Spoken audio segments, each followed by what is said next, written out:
From local politics, we now dash to global politics, where Russian President Vladimir Putin will not attend the BRICS summit in South Africa next month. The South African presidency announced on Wednesday, ending months of speculation over his attendance. The Russian leader has an International Criminal Court arrest warrant hanging over his head, and South Africa, as an ICC member, would be obliged to execute the warrant if he steps on South African soil. The decision follows a number of consultations held by South African President Cyril Ramaphosa in recent months, the most recent of which took place last night, the South African presidency said. On the other hand, the diplomatic dilemma had been playing out in court, where the opposition, the Democratic Alliance, was trying to force the government's hand and ensure the Kremlin leader was held and handed over to the ICC if he had attended. But in defense, Ramaphosa wrote in court papers that arresting Putin if he visited the country would amount to a declaration of war on Russia. To further discuss the matter, we are joined from South Africa by Saul Molobi, commentator and author of Deconstructing Brand Africa. Saul. The announcement by President Cyril Ramaphosa, President Putin will not attend the BRICS summit on the 20th of August. I think it's a diplomatic achievement for South Africa, and I think to a large extent credit should be given to President Cyril Ramaphosa's impeccable credentials as far as holding negotiations and through them achieving his desired outcome.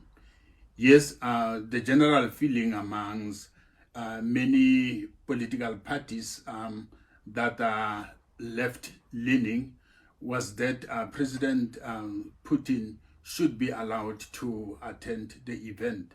But we shouldn't forget that South Africa is a constitutional democracy where the rule of law prevails.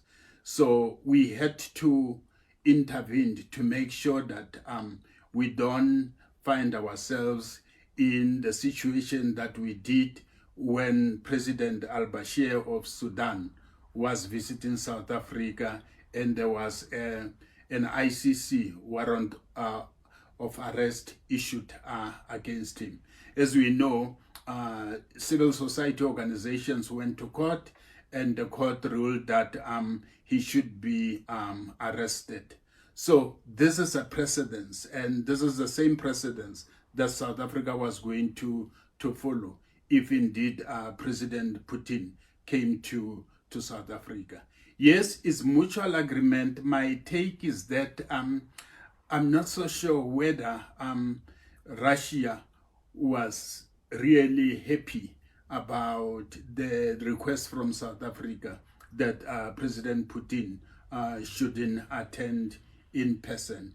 And the reason I'm saying this is that the second most senior politician or public official in Russia is the Prime Minister, Mikhail Mishustin, who is appointed by President Putin, and he then appoints all the ministers. Obviously, he will be making a recommendation to President Putin for ratification. So for me, Russia to be represented by the Foreign Affairs Minister. PJ Nagoli, NRTV News, Harare. Still with elections, the Citizens Coalition for Change party says it is forging ahead with legal action against at least 20 of its members who registered as double candidates to contest in the August 23 elections. Double candidates. 15 are in Harare, 1 in Marondera, 1 in Kariba, and 3 in Bula. The party spokesperson Fadzai Mahere said the party was confident of winning the case against the double candidates. Litigation to ensure that the fraudulent fake double candidates are removed from the nomination list.